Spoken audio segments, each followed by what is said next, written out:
UPA Congress ಕಾಲದ NAC ಸೂತ್ರ ಈಗ ಕರ್ನಾಟಕದಲ್ಲಿ ರಿಪೀಟ್ ಆಗ್ತಾ ಇದೆಯಂತೆ. ಹಾಗಾದ್ರೆ ಮನಮೋಹನ್ ಮತ್ತು ಸೋನಿಯಾ ಮಾದರಿ ರಾಜ್ಯ ರಾಜಕೀಯ ನಡೀತಿದೆಯಾ? ಯುಪಿಎ ಕಾಲದಲ್ಲಿ ಎನ್ಎಸಿ ಅಂತ ಸೂತ್ರ ಇತ್ತಲ್ಲ, ಅದು ಕರ್ನಾಟಕದಲ್ಲಿ ರಿಪೀಟು. ಮನಮೋಹನ್ ಸಿಂಗು ಸೋನಿಯಾ ಗಾಂಧಿ ಮಾದರಿ ರಾಜ್ಯ ರಾಜಕೀಯ, ಅಡ್ವೈಸರಿ ಕಮಿಟಿ ಮಾದರಿಯಲ್ಲಿ ಸಮನ್ವಯದ ಅಸ್ತ್ರ.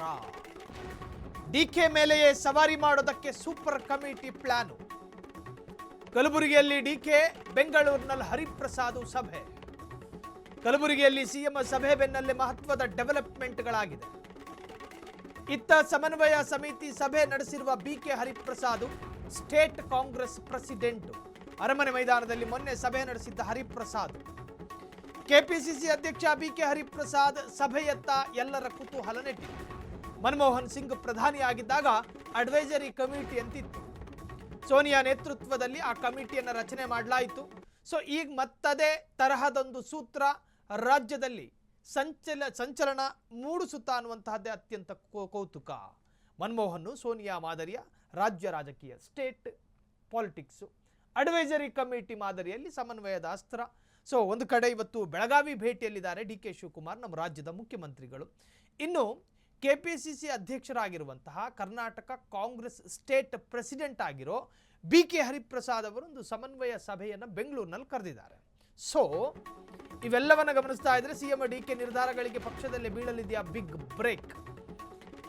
ಪಕ್ಷ ಸಂಘಟನೆ ಹೆಸರಿನಲ್ಲಿ ಡಿಕೆಶಿ ಮೇಲೆಯೇ ಸವಾರಿನ? ಸರ್ಕಾರ ಪಕ್ಷದ ನಡುವೆಯೇ ಮೇಲುಸ್ತುವಾರಿ ಯುದ್ಧಾನ? ಹರಿಪ್ರಸಾದ್ ಕೈಯಲ್ಲಿದೆಯಾ ಹೈಕಮಾಂಡ್ ಕಂಟ್ರೋಲ್ ಅಸ್ತ್ರ?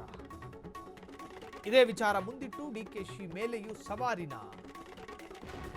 ಕೆಪಿಸಿಸಿ ಅಧ್ಯಕ್ಷ ಹರಿಪ್ರಸಾದ್ ಸಭೆಯ ಅಸಲಿ ಮರ್ಮ. ಈ ಡೆವಲಪ್ಮೆಂಟ್ ಅನ್ನು ಗಮನಿಸ್ತಾ ಇರಬೇಕಾದ್ರೆ ಉತ್ತರ ಪ್ರದೇಶದಲ್ಲಿ ಯೋಗಿ ಆದಿತ್ಯನಾಥ್ ಪ್ರಥಮ ಬಾರಿ ಸಿಎಂ ಆದ್ರು ನೋಡಿ. ಆ ಸಂದರ್ಭದಲ್ಲಿ ನರೇಂದ್ರ ಮೋದಿ ಒಂದು ಮಾಸ್ಟರ್ ಪ್ಲಾನ್ ಮಾಡಿದ್ರು. ಯೋಗಿ ಆದಿತ್ಯನಾಥ್ ವಿರುದ್ಧ ಅನೇಕ ಆರೋಪಗಳಿತ್ತು. ವಿವಾದಿತ ಮನುಷ್ಯ, ಬಾಯಿ ತೆರೆದರೆ ಬೆಂಕಿ ಉಂಡೆಗಳನ್ನು ಉಗುಳುತ್ತಾರೆ.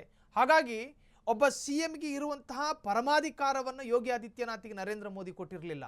ಅವರು ಸುತ್ತಮುತ್ತಲೂ IAS IPS ಅಧಿಕಾರಿಗಳನ್ನ ಇಟ್ಕೊಂಡಿದ್ರು. ಸಿಎಂ ಆಗಿ ಏನು ನಿರ್ಧಾರ ಮಾಡ್ತಾರೋ ಅವೆಲ್ಲವನ್ನು ಕೂಡ ಅಲ್ಲಿರ್ತಕ್ಕಂಥ ಅಧಿಕಾರಿಗಳ ಚರ್ಚೆ ಮಾಡಿ ಅದಾದ ನಂತರವೇ ತೀರ್ಮಾನ ತೆಗೆದುಕೋಬೇಕು ಅಂತ. ಸೊ ಈಗ ಡಿ ಕೆ ಶಿವಕುಮಾರ್ ಅವರ ಸುತ್ತ ಹರಿಪ್ರಸಾದ್ನಂತಹ ಅಸ್ತ್ರವನ್ನು ಪ್ರಯೋಗ ಮಾಡಲಾಗ್ತಾ ಇದೆಯಾ ಅನ್ನೋ ಒಂದು ಪೊಲಿಟಿಕಲ್ ಚರ್ಚೆಯೂ ಕೂಡ ರಾಜ್ಯದಲ್ಲಿ ಶುರುವಾಗಿದೆ.